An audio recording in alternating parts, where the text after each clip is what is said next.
Atos dos Apóstolos, capítulo 4, versículo 23 ao 31. Eu vou ler, os irmãos mesmos assentados como estão, acompanharão a leitura. Atos dos Apóstolos, capítulo 4, versículo 23, nos diz assim: Uma vez soltos, procuraram os irmãos e lhe contaram quantas coisas lhe haviam dito os principais sacerdotes e os anciãos. Ouvindo isto, unânimes, levantaram a voz a Deus e disseram: Tu, soberano Senhor, que fizeste o céu, a terra, o mar e tudo o que neles há, que disseste por intermédio do Espírito Santo, por boca de Davi, nosso pai, teu servo, por que se enfureceram os gentios e os povos imaginaram coisas vãs? Levantaram-se os reis da terra e as autoridades ajuntaram-se a uma contra o Senhor e contra o seu ungido.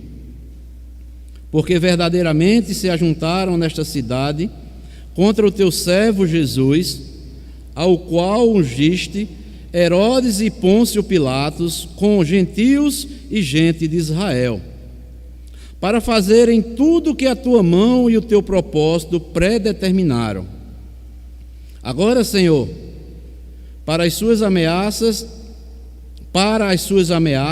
e concede aos teus servos que anunciem com toda a intrepidez a tua palavra, enquanto estendes a mão para fazer curas, sinais e prodígios, por intermédio do nome do teu santo servo Jesus.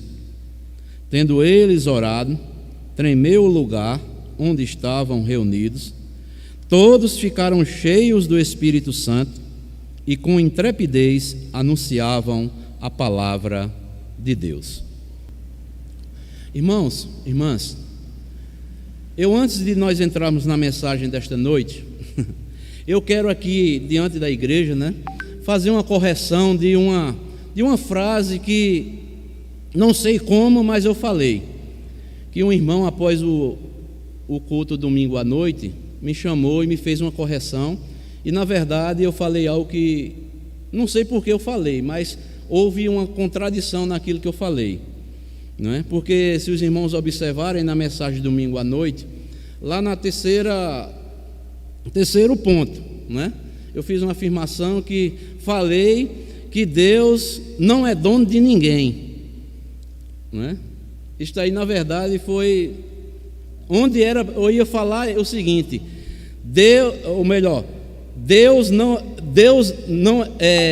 ninguém é dono de Deus, né? E eu me confundi, certo? E quero pedir aqui, fazer essa correção perante a igreja. Eu falei o seguinte, que Deus não é dono de ninguém, mas o que era para ter falado era o seguinte, que ninguém é dono de Deus, certo? Então um irmão me procurou: pastor, o senhor falou que Deus não é dono de ninguém. De onde o senhor tirou isso na Bíblia? Eu disse: eu falei, meu irmão, eu vou ouvir a mensagem todinha domingo, e realmente eu vi o vídeo, né? Realmente eu fiz essa afirmação. Então eu estou aqui perante a igreja, né? Fazendo essa correção, que era para mim ter falado que ninguém é dono de Deus, certo? Fica aqui essa correção, e nós temos que ser humildes o suficiente quando nós fizermos ou falarmos algo que a Escritura não nos autorizam a dizer. Peço perdão aqui aos irmãos por ter citado essa frase. Como eu falei, eu não sei como foi que saiu, eu falei, mas nós somos falhos, não é? Então estou fazendo essa correção aqui perante a igreja, certo? Fica aqui esse registro. Então, amados, nós lemos aí Atos dos Apóstolos, capítulo 4, versículo 23 ao versículo 31.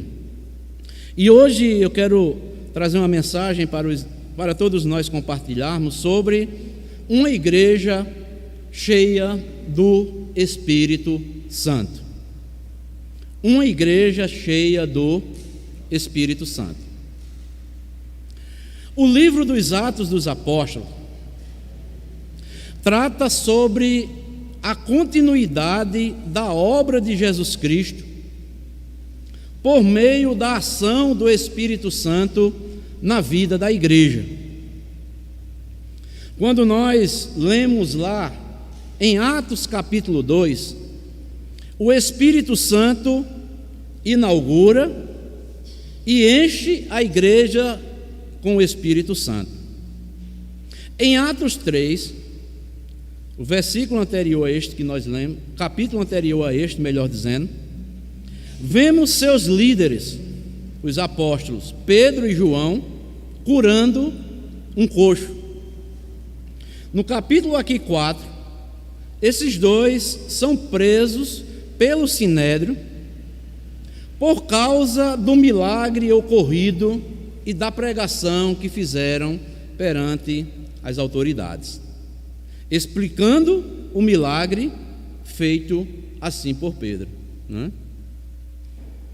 E ao serem soltos, Pedro e João buscam a companhia dos irmãos, como nós vemos aí no versículo 23 do capítulo 4, uma vez soltos, ou seja, Pedro e João procuraram os irmãos e lhe contaram quantas coisas lhe haviam dito os principais sacerdotes e os anciãos, não é? Então, como nós vamos ver aqui a seguir, a igreja toda se reúne junto com os apóstolos, e nós podemos ver todas essas palavras pelas quais nós lemos aqui no livro dos Atos dos Apóstolos, que foi escrito por Lucas, né? O médico companheiro de Paulo em suas viagens missionárias. Então, nós vamos ver nesse texto aqui que ele vai nos revelar sobre as características de uma igreja cheia do Espírito Santo. Como é que nós podemos saber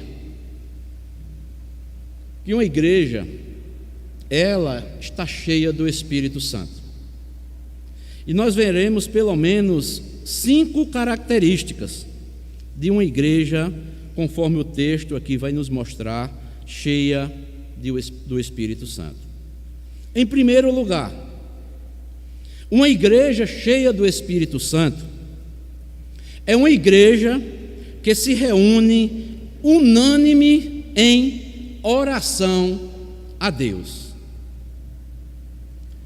Uma igreja cheia do Espírito Santo é uma igreja que se reúne unânime em oração a Deus. Versículo aí 24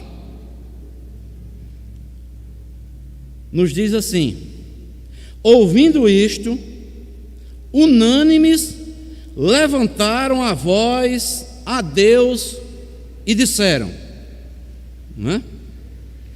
Então, vejam só, amados, Pedro, como eu falei anteriormente, e João, ao serem soltos, procuram os irmãos, não é? Estavam se reunidos ali, e todos eles, unânimes, levantaram a voz a Deus. Irmãos, podemos ver aqui que toda a igreja levantou a voz em oração a Deus. E o que isso nos mostra? O que o texto aqui nos revela? Isso nos mostra o interesse comum que havia entre todos os irmãos. Havia só um objetivo, pois a igreja, amados, ela, desde os seus primórdios aqui, como Lucas narra, lá desde o início, no livro dos Atos dos Apóstolos, ela tinha um só objetivo: dar continuidade à obra que Deus confiou a ela. Se os irmãos observarem, abram aí, voltem um pouco aí, capítulo 1, livro dos Atos dos Apóstolos. Antes de se cumprir a promessa, não é? Da descida do Espírito Santo, que está escrito lá em Joel, Atos dos Apóstolos 1,14. Veja como era que a igreja estava. 1,14. Todos estes perseveravam unânimes em oração com as mulheres, com Maria, mãe de Jesus, e com os irmãos deles, né? Então, amados irmãos, vejam só, ali, né, estavam ali todos reunidos, unânimes, os apóstolos, né, todo o povo de Deus, esperando o cumprimento da profecia lá de Joel, e até os próprios irmãos de Jesus, filhos de Maria, que não criam nele, como está escrito lá em João capítulo 7, já haviam o quê? Estavam convertidos ao Senhor Jesus Cristo. Era assim. A igreja, ela se reunia unânime em oração. Isso antes do derramamento do Espírito Santo, e isso também depois do cumprimento lá de Pentecostes. Atos dos Apóstolos, capítulo 2, né?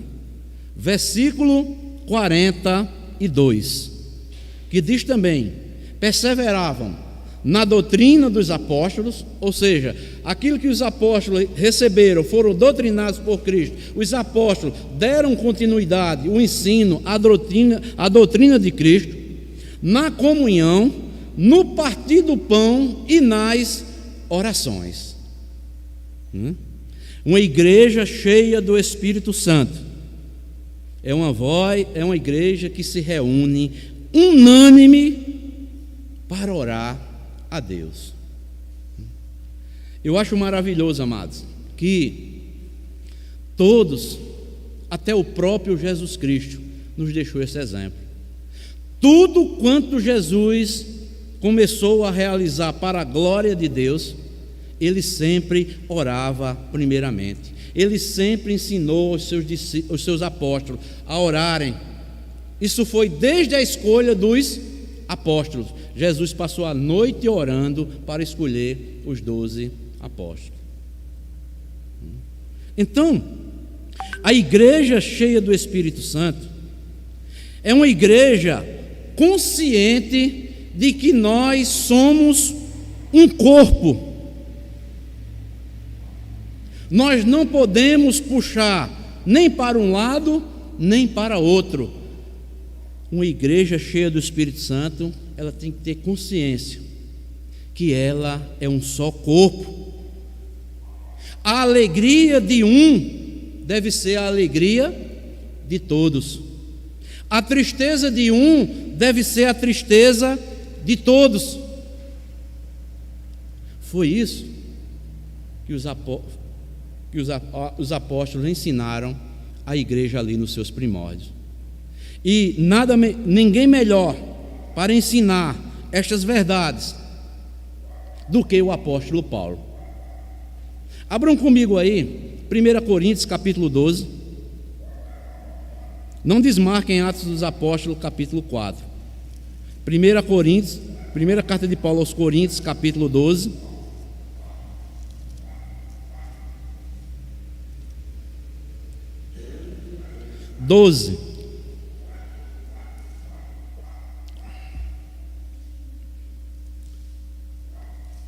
Primeira carta de Paulo aos Coríntios, capítulo 12, versículo 12 ao 14, e depois, para nós ganharmos tempo, versículo 25 ao 27, que diz assim: porque assim como um corpo é um e tem muitos membros, e todos os membros, sendo muitos, continuem um só corpo, assim também com respeito a Cristo. Pois em um só Espírito, todos nós fomos batizados em um corpo, quer judeus, quer gregos, quer escravos, quer livres, e a todos nós foi dado de beber de um só Espírito. Porque também o corpo não é um só membro, mas muitos. Agora o versículo 25 ao 27, que diz assim: para que não haja divisão no corpo, pelo contrário, cooperem os membros com igual cuidado em favor um dos outros, de maneira que se um membro sofre, todos sofrem com ele, e se um deles é honrado, com ele todos se regozijam. Ora, vós sois corpo de Cristo, e individualmente membros deste corpo. Não é? Nós podemos ver nos nossos dias as pessoas, cada um que queira puxar para um lado, cada um que queira puxar para outro, mas na verdade a igreja de Cristo, ela é constituída em um só corpo. Aqui cai por terra também que muitos daqueles que dizem que há alguns que foram batizados com o Espírito Santo e outros que apenas nasceram de novo. Isto é uma contradição. O texto aqui está dizendo no versículo 13: pois em um só Espírito todos nós fomos batizados. Então, quem não é batizado com o Espírito Santo não faz parte do corpo de Cristo. Novo nascimento é o batismo.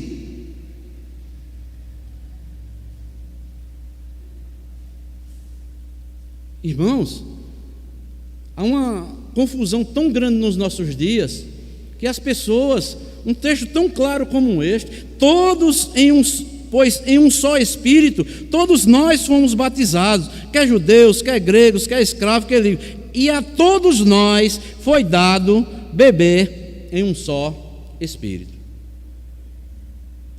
Tantas pessoas fazem uma confusão tão grande, né? O batismo do Espírito Santo com os dons espirituais, né?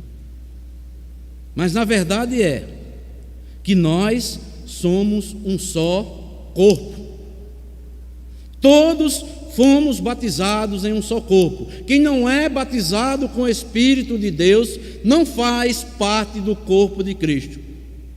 Por isso que Paulo vai dizer aos Romanos também o quê? Quem não tem o Espírito de Cristo, esse tal não é dele. Como eu falei, a alegria de um deve ser a alegria de todos. A tristeza de um deve ser a tristeza de todos. É o que Paulo diz lá em Romanos. Voltem um pouco aí, Romanos, capítulo 12, versículo 15.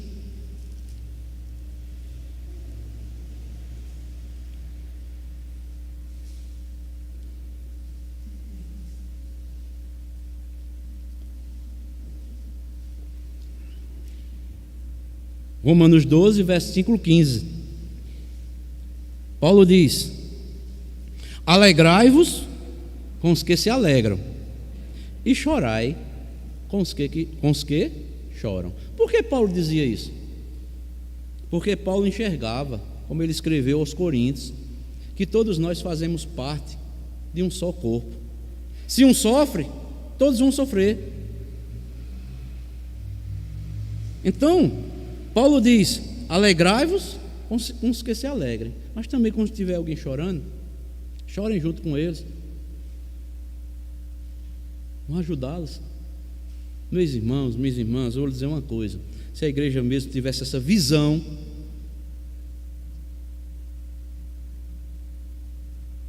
que o apóstolo Paulo aqui ensina, que a Bíblia ensina, que nós devemos ser unânime, entendermos que somos um só corpo em Cristo, não haveria tanta confusão no meio dos cristãos. A igreja que é cheia do Espírito Santo, ela é uma igreja que é consciente que somos um só corpo, e é uma igreja também, quando ela tem essa consciência, se reúne unânime em oração a Deus. Ouvindo isto, unânimes levantaram a voz a Deus e disseram.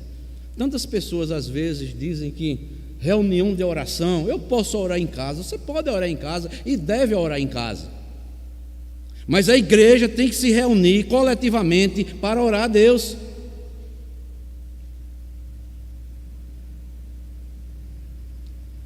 É uma das reuniões menos frequentadas. Isso é dita por todos os líderes de todas as igrejas, onde deveria ser a prioritária, podemos dizer assim, durante a semana. Levantarmos a voz, unânimes, orarmos pelas nossas necessidades, orarmos pelas necessidades da igreja. Aqueles que se alegram, conto também para a igreja se alegrar junto. Então, essa é a primeira característica de uma igreja cheia do Espírito Santo. É uma igreja que se reúne unânime em oração a Deus.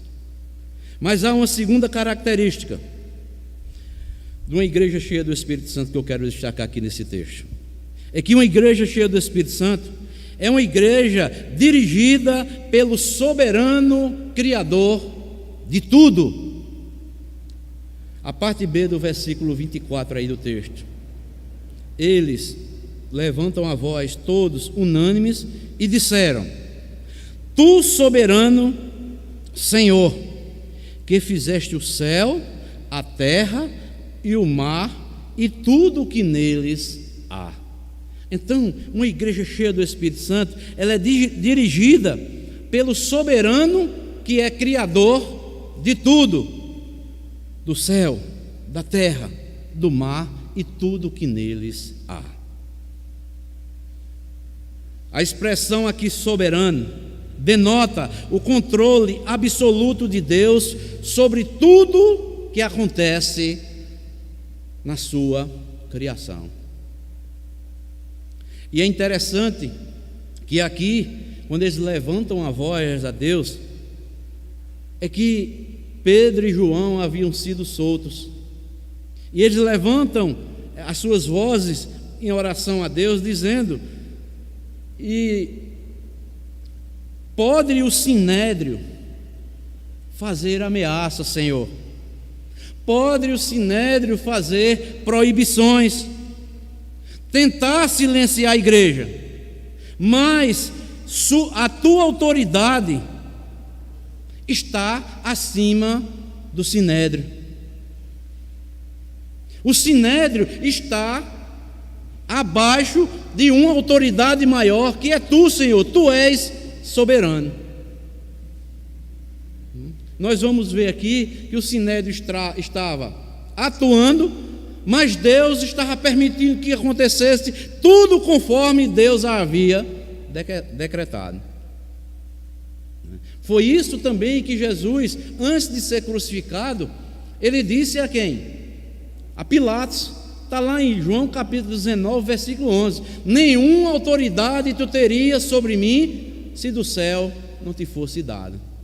Em outras palavras, Jesus disse para Pilatos: Pilatos, tu estás aqui, Pilatos, é porque tu estás debaixo de uma autoridade superior, que é meu Pai. Nenhuma autoridade tu teria sobre mim, se do céu não te fosse dado. Porque, amados, os planos dos homens não podem derrubar os decretos de Deus. Uma igreja cheia do Espírito Santo é uma igreja que tem consciência da posição daquele a quem todos devem dirigir as suas orações: ao Deus soberano, que é criador de tudo. A igreja tem que ter essa consciência que a soberania de Deus está sobre tudo e sobre todos. Uma igreja que se reúne unânime em oração, uma igreja que crê que é dirigida pelo soberano Criador dos céus e da terra. Mas em terceiro lugar também há outra característica de uma igreja cheia do Espírito Santo, que é uma igreja fundamentada na palavra de Deus. Versículo 25 ao versículo 26. Veja o que é que a igreja vai levantar sua voz a Deus. Uma igreja cheia do Espírito Santo é uma igreja fundamentada na palavra de Deus, que disseste por intermédio do Espírito Santo, por boca de Davi, nosso pai, teu servo. Porque se enfureceram os gentios E os povos imaginaram coisas vãs. Levantaram-se os reis da terra, e as autoridades ajuntaram-se a uma contra o Senhor e contra o seu ungido. Então vejam só, esta aqui é uma citação do Salmo número 2, o qual descreve a revolta das nações contra o seu ungido, que é Cristo. Está lá no livro do Salmo, Salmo número 2.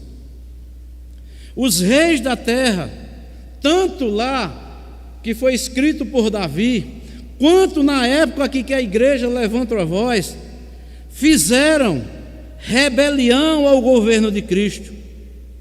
E quem era que estava por trás de tudo isso? O Sinédrio. Mas aquela igreja conseguiu discernir que o Deus pelo qual ela servia, ou ela serve, é o Deus que se revela por meio das Escrituras. As pessoas hoje buscam tanta revelação, né? Mas podemos afirmar, realmente, Deus está se revelando todo dia. E como é que Ele se revela? Através das Escrituras Sagradas. Medite, ore, busque a Deus, que Deus há de revelar a sua palavra todos os dias. Todos os dias tem revelação nova para o seu povo. Mas já está escrito aqui nas Escrituras Sagradas. Uma igreja cheia do Espírito Santo, ela é fundamentada na palavra de Deus. A esperança dela está no cumprimento das Escrituras. A igreja ali estava sendo perseguida, mas era uma igreja que confiava no cumprimento das Escrituras. Assim somos nós, e devemos nós também. A igreja vem a ser perseguida, mas nós cremos porque isto é o cumprimento das Escrituras para com a igreja. Se a igreja não for perseguida, ela está falhando com o seu papel, com a sua missão.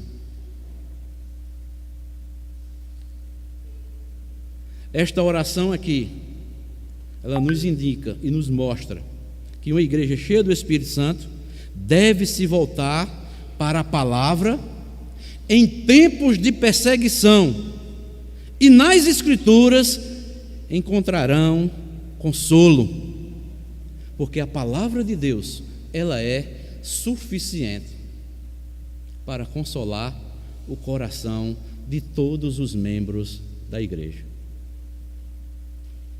E novamente o apóstolo Paulo, veja o que é que ele diz lá em Romanos capítulo 15. Romanos capítulo 15.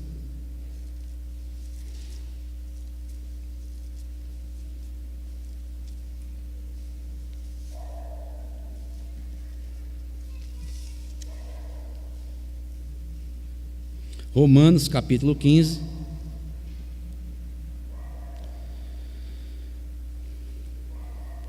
Versículo 4 ao versículo 6, que nos diz assim: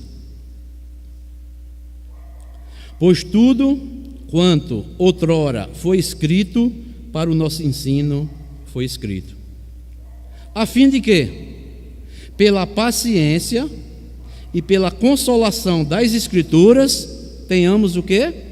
Esperança.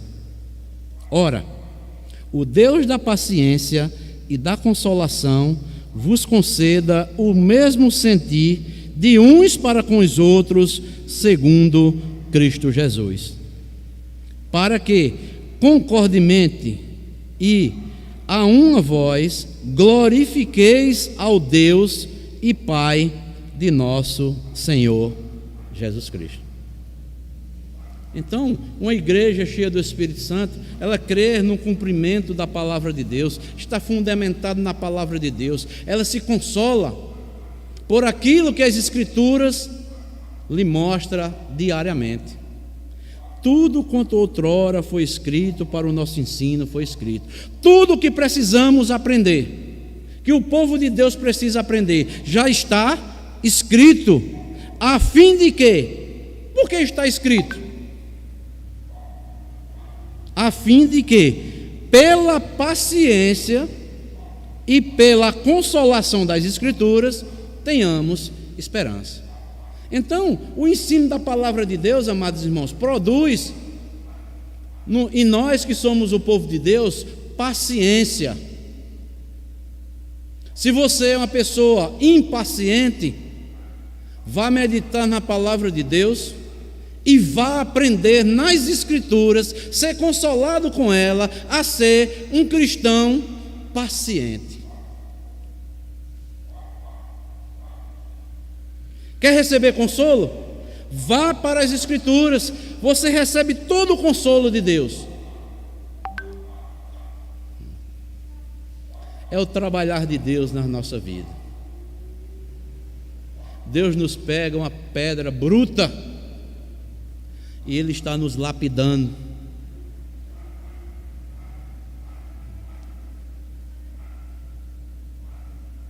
Aprendamos a ser pacientes. Aprendamos a nos consolar com a palavra de Deus.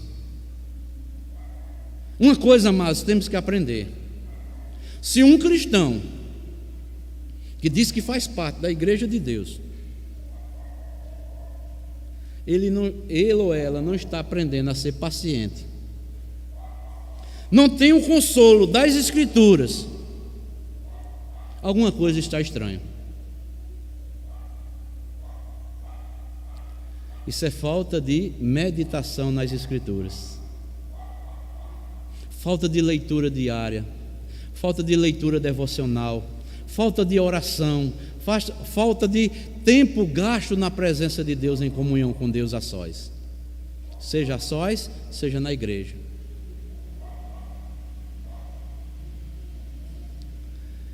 Porque, vamos ser verdadeiros, nós queremos que as coisas aconteçam como nós queremos ou pensamos, mas Deus não é assim. Quando nós dizemos que Jesus é o nosso Senhor, é porque é Senhor de tudo mesmo, é conforme Ele quer, não conforme nós queremos. A palavra de Deus é suficiente. Numa igreja cheia do Espírito Santo, a oração e a palavra andam, caminham sempre juntas. Veja o que é que Jesus diz lá em João, capítulo 15, versículo 7. João, capítulo 15, versículo 7.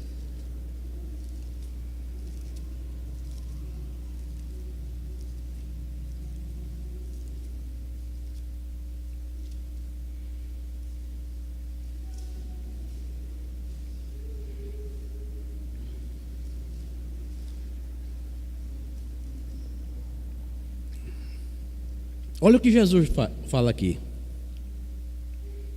João 15, versículo 7. Se permanecerdes em mim, veja que é uma condicional, viu? Se permanecerdes em mim, e as minhas palavras permanecerem em vós, pedireis o que quiserdes, e vos será feito. Rapaz, Jesus está prometendo aqui, tudo o que eu quero, Ele vai fazer por mim. Será que é isso que Jesus está dizendo? Não. Condicional. Se permanecerdes em mim, e as minhas palavras permanecerem em vós, pedireis o que quiserdes, e vos será feito. Irmãos, se nós permanecermos em Cristo mesmo, e a palavra de Deus permanecer em nós, nós vamos sempre orar conforme a vontade dEle, e a vontade dEle será concedida a nós. Eu acho maravilhoso, eu nunca esqueci uma frase que foi dita por Calvino. Calvino disse o seguinte: as verdadeiras orações, elas são como pombos correios, elas voltam para o lugar de onde saíram, ou de onde vieram. As verdadeiras orações são assim. Quando nós oramos conforme a vontade de Deus, essas orações já estão lá no céu, que é a vontade de Deus, e ela vai voltar de volta para nós. Elas são como pombos correios. Por isso que Jesus disse: se permanecerdes em mim e as minhas palavras permanecereis em vós, pedireis o que quiserdes e vos será feito. Então, se eu permaneço em comunhão com Cristo, a palavra de Cristo habita em mim, certamente eu vou estar orando tão somente conforme a vontade de Deus. Seja feita a tua vontade e não a minha. Posso pedir: Senhor, estou orando a Ti por esta causa, por este motivo. Se for a Tua vontade, tudo bem. Se não, seja feita a Tua. E Deus vai nos responder certamente. Vai vir um sim, ou um não, ou um espere.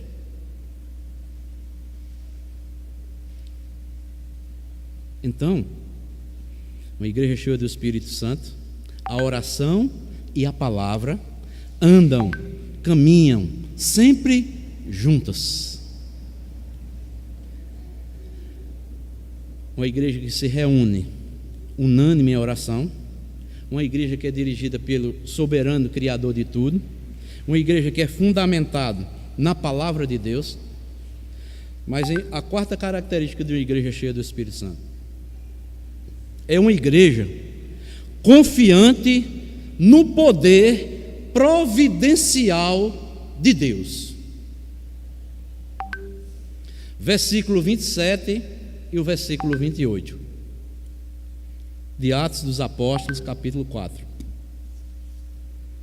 que diz assim: porque verdadeiramente se ajuntaram nesta cidade contra o teu santo servo Jesus, ao qual ungiste Herodes e Pôncio Pilatos, com gentios e gente de Israel, para fazerem tudo o que a tua mão e o teu propósito predeterminaram. Então, a igreja cheia do Espírito Santo também, em quarto lugar, a quarta característica, é uma igreja confiante no poder providencial de Deus. Os dois versículos anteriores, o versículo 25 e o 26, é uma citação do Salmo 2. E o Salmo 2 revela a completa tolice das nações em tramar contra Deus, pois todos os seus esforços seriam frustrados. Tudo quanto os inimigos tramaram, na verdade, estavam cumprindo o propósito traçado pelo próprio Deus, para fazerem tudo o que a tua mão e o teu propósito predeterminaram. Se levantaram contra o teu santo servo Jesus Cristo, o qual tu ungiste, Herodes e Pilatos, e os gentios, com gente de Israel. Ao versículo 28 diz: para fazerem tudo o que a tua mão e o teu propósito predeterminaram. Então, amados irmãos, é interessante aqui que uma igreja cheia do Espírito Santo deve ter membros que olham para o cumprimento da história do ponto de vista divino. Esta igreja aqui, lá de Atos dos Apóstolos, compreendeu que a cruz não foi um acidente, mas que Deus pré-ordenou com a sua própria mão até as ações do povo que levou Jesus ao seu julgamento e à sua morte, para fazerem tudo o que a tua mão e o teu propósito predeterminaram. Às vezes acontece algo com a igreja, né? E nós ficamos revoltados, né? Sabe lá se não é Deus querendo sacudir a igreja? E Ele permite certas circunstâncias na igreja. Essa igreja aqui, quando nós vamos lá adiante, ela ficou acomodada. Queria ficar só em Jerusalém, só para os judeus. Deus levantou uma perseguição, foi quando a igreja se espalhou e foi para os gentios. Mas se fosse pela igreja mesmo, ia continuar só em Jerusalém. Mas Deus, na sua providência, permitiu que viesse uma perseguição com o primeiro mártir da igreja, que foi Estevão. Para que o propósito de Deus era chegar a pregação do Evangelho para os gentios, e chegou, graças a Deus, chegou até nós. Por isso que nós somos hoje servos e servas do Senhor. Deus é tão sábio, amados irmãos, que faz com que gentios, inimigos do povo de Deus, façam o mal sem forçar, com as suas próprias mãos. Assim, portanto, eles são responsáveis. No entanto, mesmo esse mal já estava predeterminado pelo poder providencial de Deus. Soberania de Deus. Por isso que esta igreja cheia do Espírito Santo era uma igreja confiante no poder providencial de Deus. E é isso, amados. Deus é Senhor da sua igreja, e nada Ele vai deixar faltar à sua igreja para que continue avançando, porque nada pode impedir o avanço da igreja de Jesus Cristo. Deus providenciará tudo, mesmo que muitas vezes aos nossos olhos pareçam mal, mas Deus está governando tudo para a sua glória. E uma igreja cheia do Espírito Santo, ela confia no poder providencial de Deus. Devemos confiar, amados. Às vezes olhamos cada vez mais o mundo de mal a pior. Como será o destino da igreja daqui para frente? Confiar. Deus providenciará. Deus fará tudo para a sua glória. E em quinto e último lugar, a quinta característica de uma igreja cheia do Espírito Santo é que Deus utiliza seus servos como instrumentos vivos em suas mãos. Uma igreja cheia do Espírito Santo crê que Deus utiliza seus servos como instrumentos vivos em suas mãos. Versículo 29 e o versículo 30. Agora, Senhor, olha para as suas ameaças, olha só, e concede aos teus servos que anunciem com toda intrepidez o quê? A tua palavra, enquanto estendes a mão para fazer curas, sinais e prodígios por intermédio do nome do teu santo servo Jesus Cristo. Então, em quinto e último lugar, a quinta característica de uma igreja cheia do Espírito Santo é que esta igreja deve crer que Deus utiliza seus servos como instrumentos vivos em suas mãos. A ideia aqui é como um bloco. E agora, Senhor, toma nota, não é? As suas ameaças. Olha para as ameaças. Quem era que estava fazendo? O Sinédrio. A igreja entendeu que mesmo as ameaças dos inimigos estavam nas mãos de Deus. Mas a despeito de toda e qualquer ameaça, ameaças que viessem do Sinédrio, Deus utilizaria seus servos como instrumentos em suas mãos.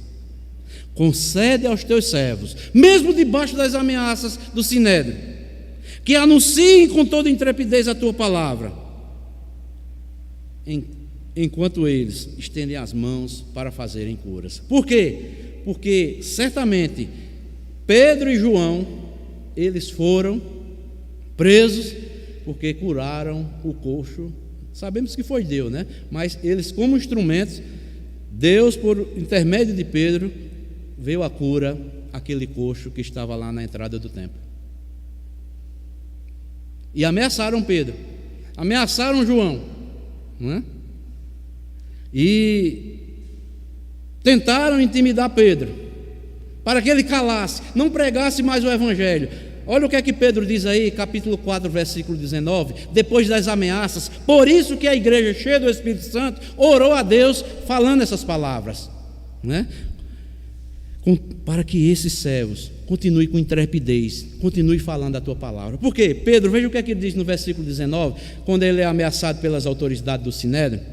Disseram para Pedro não falar mais, mas Pedro, né? Versículo 18, 19 e 20, eu vou ler do capítulo 4 de Atos. Chamando-os, ordenaram-lhe que absolutamente não falassem, nem ensinassem em nome de Jesus. Versículo 19 e o versículo 20.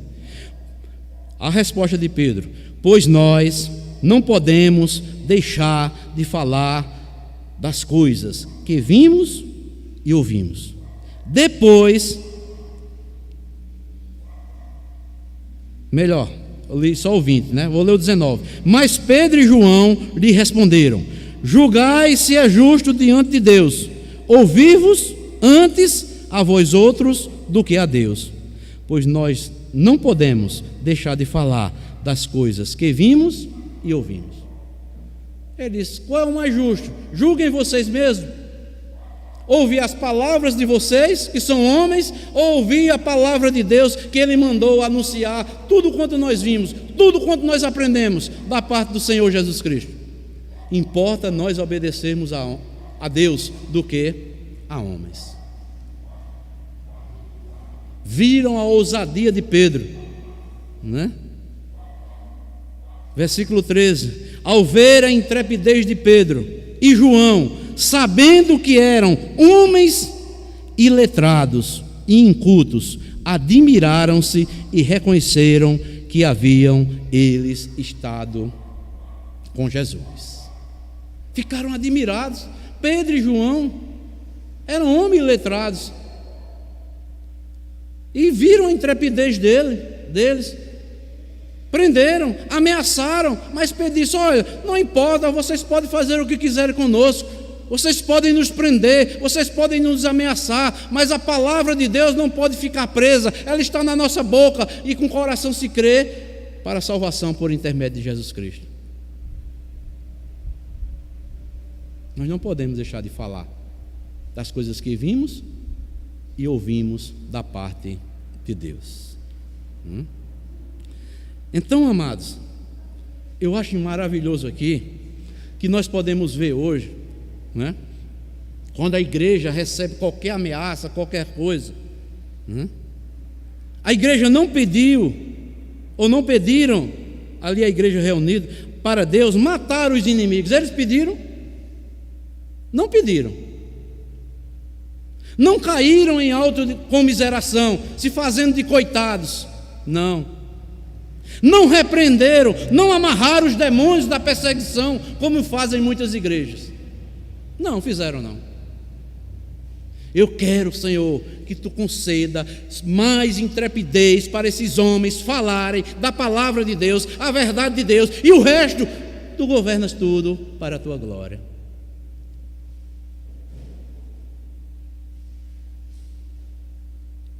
Eles nutriram a expectativa de que Deus os revestissem de uma coragem destemida, para que fossem instrumentos úteis para proclamar corajosamente o Evangelho, mesmo em meio à fúria dos inimigos. A igreja hoje qualquer coisa, né? Como eu falei. Ó Senhor, mata os nossos inimigos, amarra eles, Senhor. Isso é demônios. Quem é os demônios?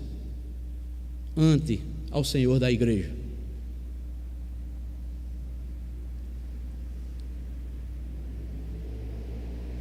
Mas a igreja estava preocupada com a missão que ela tinha em suas mãos. A igreja não estava preocupada com o conforto que ela tem. Ao vermos nos nossos dias, irmãos, vamos ser sinceros, amados irmãos. Nós somos crentes e estamos no conforto à vista desses homens aqui da sua época. Hoje a igreja tem banco confortável de madeira, tem luz, tem ar-condicionado, tem púlpito, tem microfone, tem banheiro, tem água. Você quer conforto maior do que esse? Para ouvir a palavra de Deus, e os crentes não querem se reunir. Isso é uma vergonha. E ainda saem falando da igreja. Quando falam da igreja, estão falando, sabe de quem? Do Senhor da igreja. O culpado é Cristo.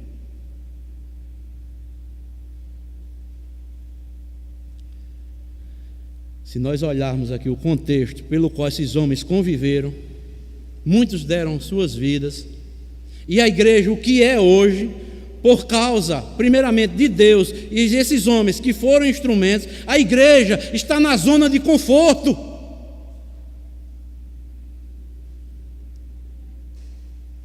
Mas é uma igreja cheia de si.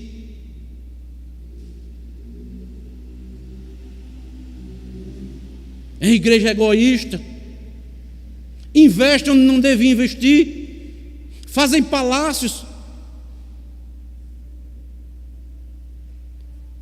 onde na verdade deveriam investir, ou devem investir, na missão que foi confiada a ela: proclamar o Evangelho de Jesus Cristo.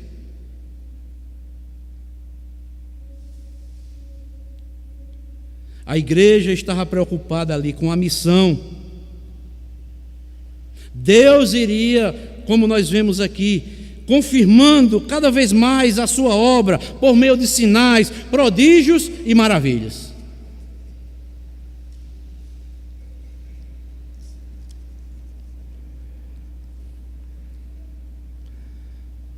Lá na época de Agostinho, certa vez um papa chegou para ele e disse: Agostinho, ele cita aqui Pedro, quando entra lá no templo, que tem o coxo, Pedro diz: não tenho prata, nem tenho ouro, mas tenho as palavras que podem te salvar. Toma o teu leito e anda. Certo papa chegou para Agostinho e disse: Agostinho, as coisas estão diferentes agora. A igreja agora tem prata e tem ouro. Aí Agostinho disse: mas ela não tem poder de dizer: toma o teu leito e anda.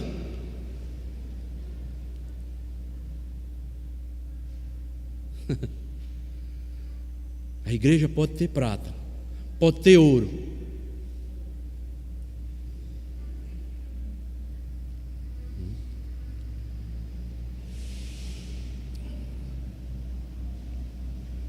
uma igreja cheia do Espírito Santo tem a agenda aberta para as intervenções poderosas de Deus. Por isso, quando acontece algo de extraordinário no meio da igreja, muitos ficam abismados, achando que até não é Deus. É Deus, e somente Deus, quem realiza milagres por intermédio do seu povo. Uma igreja cheia do Espírito Santo, ela está aberta para o extraordinário. Deus continua realizando coisas incríveis no meio da igreja. Deus concede toda a manutenção necessária para esta igreja. Então, amados, nós vimos que uma igreja cheia do Espírito Santo, ela é uma igreja que se reúne unânime em oração a Deus, ela é dirigida pelo soberano Criador de tudo, ela confia no poder providencial de Deus, ela crê que Deus utiliza os seus servos como instrumentos vivos em suas mãos. Que sejamos, amados, esta igreja cheia do Espírito Santo. Que Deus nos ajude, que Deus nos fortaleça, que Deus nos conceda cada vez mais força para continuar, porque Ele é o Senhor da igreja e nada impedirá o avanço da igreja do Senhor Jesus Cristo. Cabe a nós termos uma visão da missão pela qual nos foi confiada, todos nós que fazemos parte da igreja do Senhor Jesus Cristo. Deus nos abençoe, ou continue nos abençoando, em nome de Jesus. Amém.